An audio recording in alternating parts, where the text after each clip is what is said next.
Hello नमस्कार. आजच्या आपल्या नवीन व्हिडिओमध्ये सर्वांचं अगदी मनापासून स्वागत करते. आय होप सर्वजण मस्त आणि मजेतच असाल आणि मजेतच असायला हवं. तर आम्ही डिस्चार्ज घेतला. ऑपरेशनच्या तिसऱ्या दिवशी मिस्टरांना काही तिथं म्हणजे आंघोळीची काही सोय नव्हती आणि जरा रिलीफ वाटत होतं. म्हणायला लागले मला आंघोळीशिवाय काही जमेना झाले. मग डिसिजन घेतला आम्ही घरी जातो म्हणायला लागले. आणि डे केअर टाईप म्हणजे रात्री झोपायला इथं आंघोळ वगैरे करून परत ते जातात ह्याच्यामध्ये दवाखान्यामध्ये आणि पुढची ट्रीटमेंट तिथं घेतात. असं चालू आहे सध्या तरी. आम्ही तिसऱ्या दिवशीच घेतला. अजून 7 दिवस तरी ड्रेसिंग एक दिवसाआड असं ड्रेसिंग वगैरे करायला लागल्यात डॉक्टर. आणि औषध गोळ्या वगैरे चालू आहेत. दुखलं तर लगेच तिथं पेनकिलर पण लगेच सगळे इंजेक्शन वगैरे देतात. रोजचं सलाईनचं सुद्धा तिथे चालूच आहे. त्यामुळे व्यवस्थित चालू आहे ट्रीटमेंट. आणि आम्हाला काही 1 रुपया भरायला लागलेला नाही हॉस्पिटलमध्ये. 1 लाखाच्या आसपास बिल झाले होतं.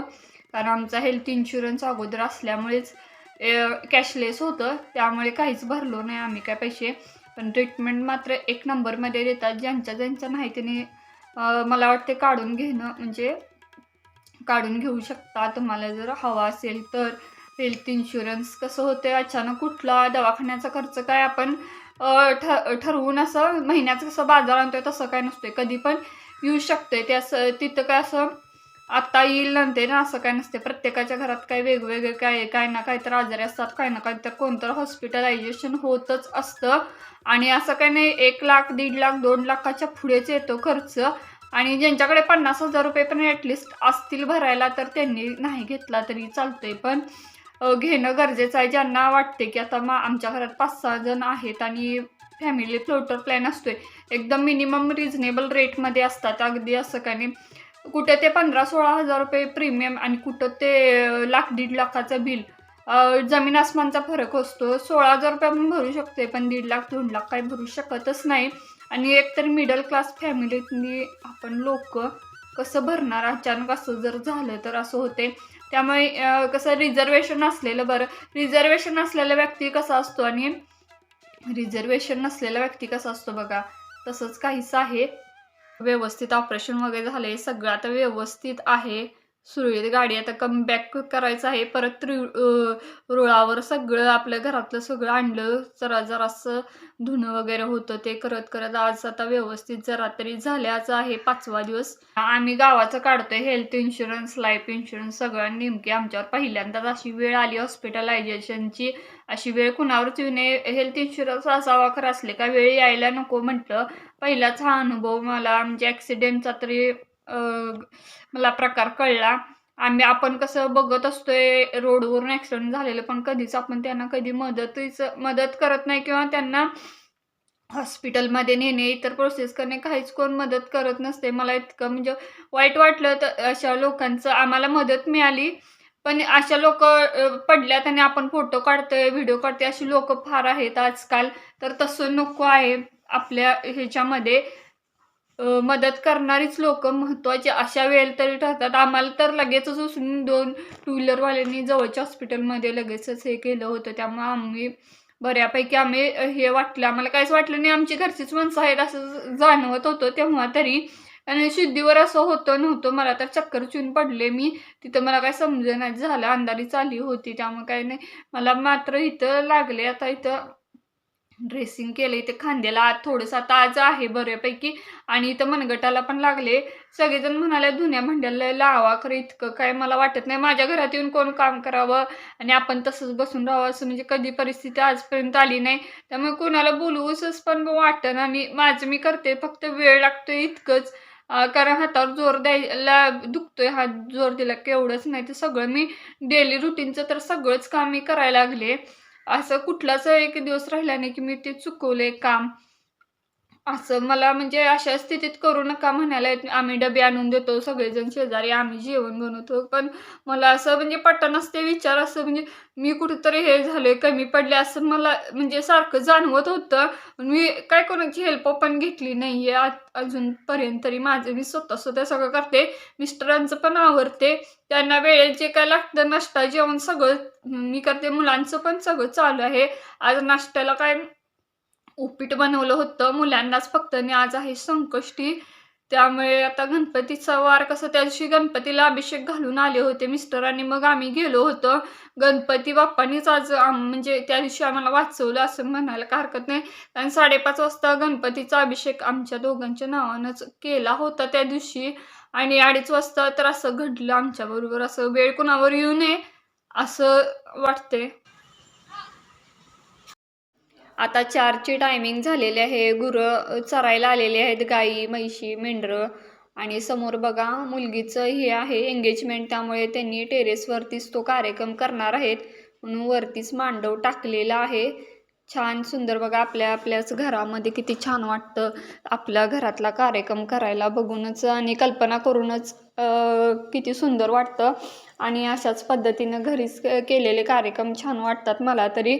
उगाच हॉल बुक करा आणि सगळं आपल्याकडे असतात, पैसे नसतात असं होते. बरं असो म्हटलं, आणि एवढी धुणं मला रोज धुयायला लागतंय आता तरी एवढं पडलेलं आहे. आणि इकडे बघा सुंदर असा सनसेटसुद्धा झालेला आहे आजचं. आणि माझे कपडे तर नेहमीच खाली पडतात वाऱ्याने, पुन्हा मला ते पाण्यातनं तरी काढावीच लागतात. चला आता खाली जाऊया. काय काय पसारा कुठं कुठं पडलाय तेच मला अजून पण काय समजेन झाले. जसं जसं मी रिलीफ घेईन तसं तसं मला समजाले कुठं कुठं काय काय झालंय ते. कारण मी पण पडल्यामुळे मला डोक्यात चक्करच यायला लागल्यासारखं बघून बघून पण. आणि एवढं धुणं अजून पडलेलं आहे, दवाखान्यातनं वगैरे आणलेलं. तर हळूहळू ह्या आठवड्यात सगळं क्लीन करणार. हे पाहुण्यांनी वगैरे आणलेले आहेत बिस्किट पुडे असेच पडले आहेत. सर्वांनीच ॲपल घेऊन आल्यात, त्यामुळे एवढे साठलेले आहेत. आता रोज एक एक खाऊन संपवायला पाहिजेत. आणि दवाखान्यात ज्या ज्या बाटल्या नेल्या त्या सगळ्या मी वॉश केलेल्या आहेत. दवाखान्यातले एकही काय मी ठेवत नाही, सगळं वॉशच करून टाकते, धुवूनच टाकते. आणि भांडीसुद्धा थोडी घासल्या, थोडी राहिलेली आहेत. आता आज आहे त्या समोरच्या घरातल्या मुलगीचा एंगेजमेंटचा कार्यक्रम. सगळ्या गाड्या आलेल्या आहेत. आमच्या गावापासून जयसिंगपूर गाव आहे, तिथे तिला दिलेलं आहे.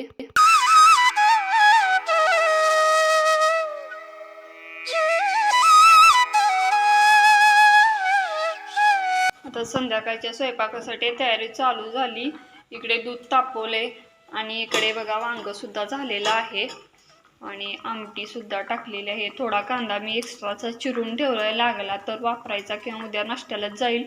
आणि इकडे कणिक पण मळून ठेवलेली आहे, आणि भात लावणार आहे कुकरला. तर इतकी तयारी आता झालेली आहे.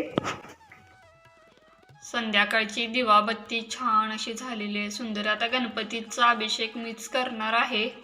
आत्ता 7:30 वाजलेले आहेत, आणि वांग, चपाती, भात, आमटी सगळं माझं स्वयंपाक झालेला आहे. आणि मिस्टर आता संध्याकाळचं कसं, दुपारी आज लवकर आले 4 वाजता, रेस्ट घेतो म्हणाले. कारण 8 नंतरचं त्यांचं परतचं किंवा 7 नंतर असं या म्हणून सांगितलं होतं. 7 नंतरचं एक IV होतं त्यांचं, म्हणून इतका वेळ बसून कंटाळतात म्हणून घरलाच आले. त्यानंतर त्यांचा कॉलेजचा स्टाफ पण बघायला आला, मगाशी येऊन बघून गेले. त्यांनी भरपूर अशी व्हरायटीचे काय काय खायला घेऊन आले. काय पाहिजे ते खावा, प्रत्येकजण ॲपल आणते आणि बिस्किट पुडं म्हणून मॅडमांनी आणि सरांनी वेगवेगळे काहीतरी चुटूर पुटूर असं काही काय आणलेलं आहे.